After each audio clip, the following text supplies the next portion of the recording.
when you wake up in the morning, you pretty much got the same routine that everybody does. Either you wake up, stretch, brush your teeth, go to the bathroom, eat something, and grab an apple. No, I'm not talking about the apple from the kitchen. I'm talking about your Apple device. You either grab your iPhone, your iPod, or your MacBook. All these devices are used in everyday life right now. Either use them to exercise, use them to go to class, use them to do any personal activities, just anything. Apple's become one of the biggest computer companies of the world right now, and they just unstoppable. But it ain't always been like that.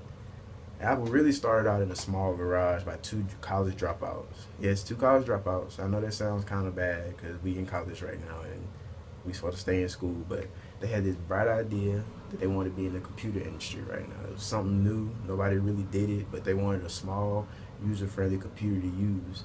And they worked hard, and then on June 10th, 1977, they created the Apple II. The Apple II was the first ever computer to have color graphics and a keyboard attached to it. Nobody has ever seen anything like this, and it boosts Apple's products greatly from 7.8 million to 117 million within 2 years.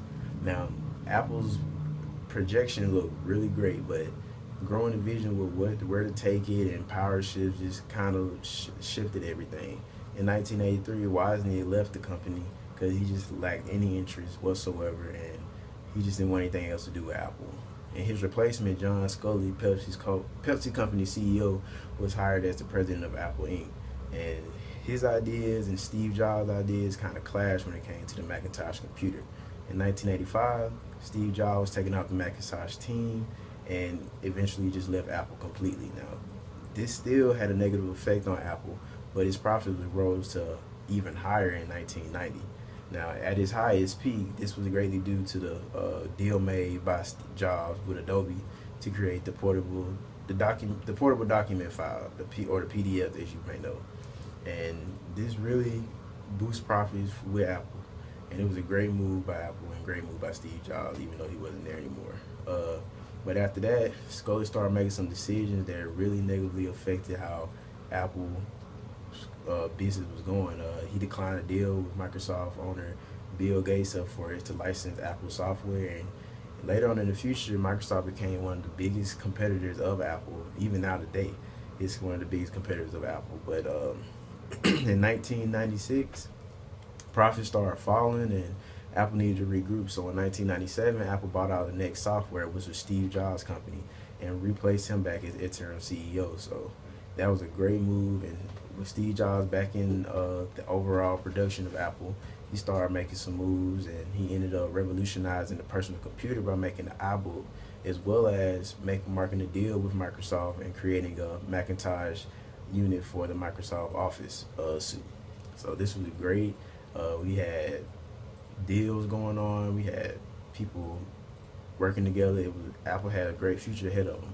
And even now, Steve Jobs created the iPhone in 2007, which revolutionized not only the computer industry but the cell phone industry as well. And the music-related products such as iTunes and the iPod are one of Apple's biggest ventures right now. And it's not even computer-related; it's more off of music. So those are some great things that Apple does, and Apple just continues to break technological barriers right now, and they really know what they're doing with by just breaking barriers and just doing new things. Even now in 2014, they created the iPhone 6 and iPhone 6 Plus. So everything seems like it's going great with Apple. Steve Jobs, however, did pass away in 2011, but Apple still hadn't stopped they hadn't stopped Apple at all from doing anything, and Apple just is a company that's continuing growing and continue breaking technological barriers every day.